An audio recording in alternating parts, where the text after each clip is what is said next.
नमस्कार, मैं हूं मनोज सिंह और आप देख रहे हैं विक्रमशिला एकेडमी यूट्यूब चैनल।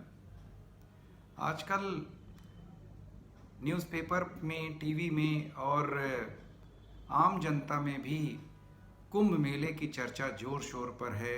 कुंभ मेले की तैयारियों की चर्चा ज़ोर शोर से है और हो भी क्यों ना, प्रयागराज में 12 साल के बाद कुंभ मेला लगने वाला है 13 जनवरी 2025 से।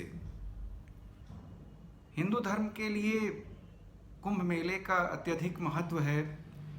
यह काफ़ी प्राचीन और पवित्र परंपरा का द्योतक है। अगर हम बात करें कि इस आयोजन के पीछे कारण क्या है या क्यों कुंभ मेला मनाया जाता है, इसके साथ ही साथ ये भी सवाल उठता है कि प्रति 12 वर्ष बाद ही कुंभ मेला क्यों मनाया जाता है। तो कुंभ मेला मनाए जाने के पीछे धार्मिक, पौराणिक और खगोलीय घटनाएं भी जिम्मेदार हैं। कई कहानियां हैं कुंभ मेला को मनाने की, जिसमें सबसे प्रमुख है कि एक बार देवता और असुर अमृत प्राप्त करने के लिए समुद्र मंथन करने की तैयारी कर रहे थे और समुद्र मंथन के दौरान ही तमाम चीज़ें निकली और साथ ही साथ एक अमृत भरा कलश या कुंभ भी निकला समुद्र मंथन के दौरान।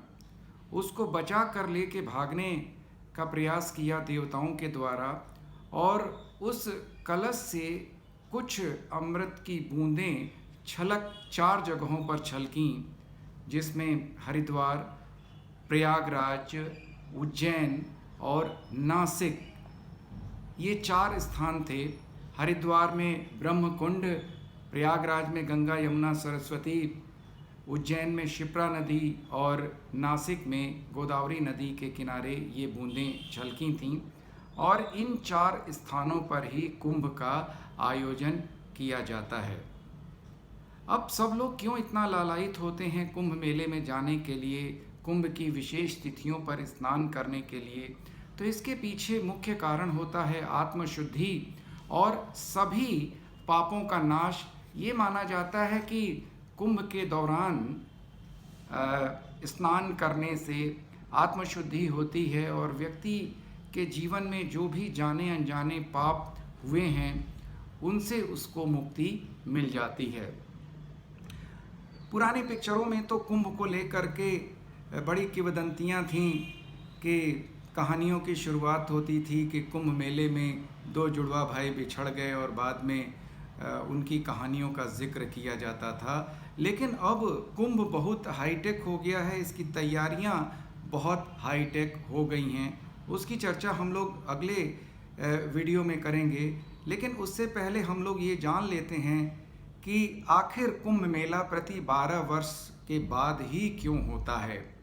दरअसल कुंभ मेले की तिथियां जो हैं वो खगोलीय घटनाओं के आधार पर तय होती हैं। अंतरिक्ष में जो भी ग्रह नक्षत्र हैं उनके आधार पर कुंभ मेले की तिथियां तय होती हैं और इसमें मुख्य भूमिका बृहस्पति और सूर्य की होती है। बृहस्पति और सूर्य की स्थिति के आधार पर ही कुंभ मेले की तिथियों को रखा जाता है, यानी बृहस्पति और सूर्य जो हैं उनका कुंभ मेले में गहरा संबंध है। जब बृहस्पति ग्रह कुंभ राशि में प्रवेश करता है और सूर्य मकर राशि में प्रवेश करता है, तब कुंभ मेले का आयोजन होता है। और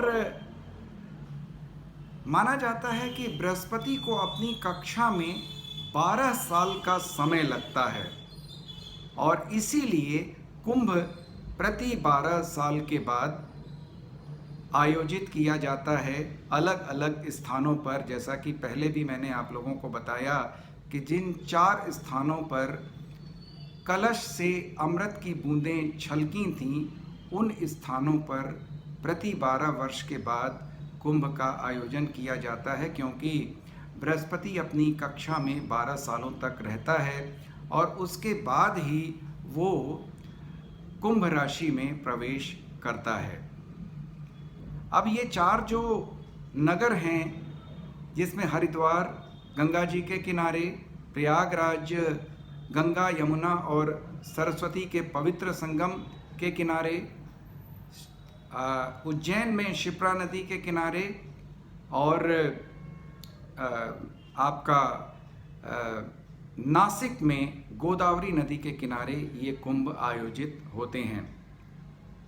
तो आप भी इंतज़ार करिए 13 जनवरी 2025 और हो सके तो कुंभ मेले का आनंद लीजिए आत्मशुद्धि के लिए और इस विश्व के सबसे बड़े आयोजन के लिए, जहाँ पर उम्मीद से ज़्यादा करोड़ों लोग आते हैं और आगे भविष्य में आते रहेंगे। तो कुंभ मेले के बारे में अभी हम लोग आगे भी कुछ वीडियोस बनाएंगे। आज बस इतना ही। आपसे अनुरोध है कि Vikramshila academy Lucknow YouTube channel को अधिक से अधिक सब्सक्राइब करें, लाइक करें और शेयर करें। नमस्कार, जय हिंद, जय भारत।